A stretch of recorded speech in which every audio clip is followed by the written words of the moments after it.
Vamos a outro exemplo no qual a gente deve mostrar que o limite não existe. Então a gente tem a função xy sobre x ao quadrado mais y ao quadrado. Vamos pegar dois caminhos distintos para mostrar que esse limite não existe. Vamos primeiro fazer o y igual a zero, que é o eixo x.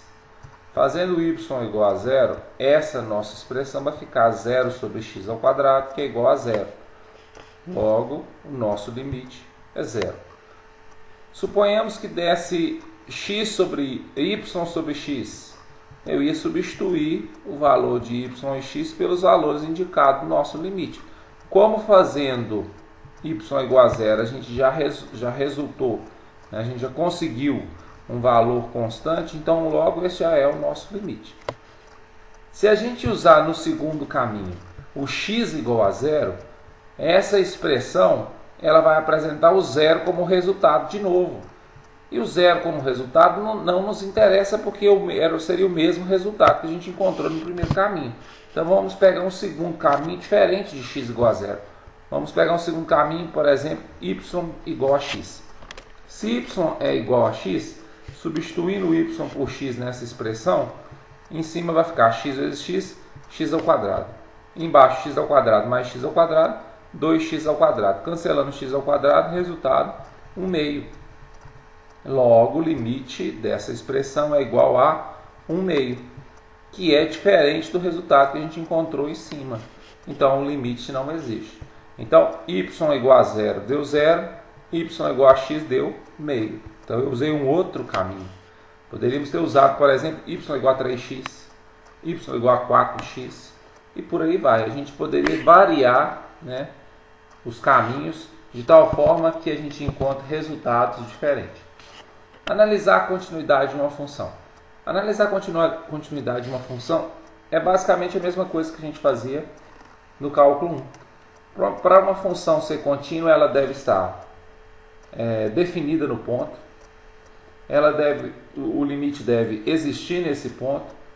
E o limite deve ser igual à imagem da função nesse ponto. Então, olha só essa função que a gente colocou para analisar. Ela é uma função racional. Logo, ela é contínua para todo ponto diferente de 0, 0. Por que contínua para todo ponto diferente de 0, 0? 0, 0 é o único ponto que apresenta algum tipo de problema para essa função. Porque se colocarmos 0, 0 no lugar do x e do y, né, essa expressão vai ficar 0 sobre 0, que é uma indeterminação. Porém, para qualquer outro valor de x e y, essa função vai dar um valor constante. Se x for 3 e y for 2, ela vai dar um valor constante. Se x for 5 e y for 4, ela vai dar um valor constante. Então essa função é uma função contínua para qualquer valor diferente de 0, 0. Agora, se x e y for igual a 0, 0, a gente tem que a função é igual a 0. Então ela está definida também para 0. Porém, a gente acabou de ver que o limite não existe. A gente acabou de ver que pelo limite, pelo teorema dos dois caminhos, né, a gente viu que o limite não existe. No primeiro exemplo que a gente mostrou da não existência de um limite, a função era a própria função x ao quadrado menos y ao quadrado sobre x ao quadrado mais y ao quadrado. Então, pelo teste dos dois caminhos, a gente consegue mostrar que esse limite não existe para essa função. Se o limite não existe para essa função, logo, ela não é uma função contínua. Então, a análise de continuidade, apesar de que não é um exercício, por exemplo, que a gente tem na nossa lista de exercícios, nem vou ficar cobrando muito esse tipo de análise, na verdade, o mesmo tipo de análise que a gente faz para a função de uma variável.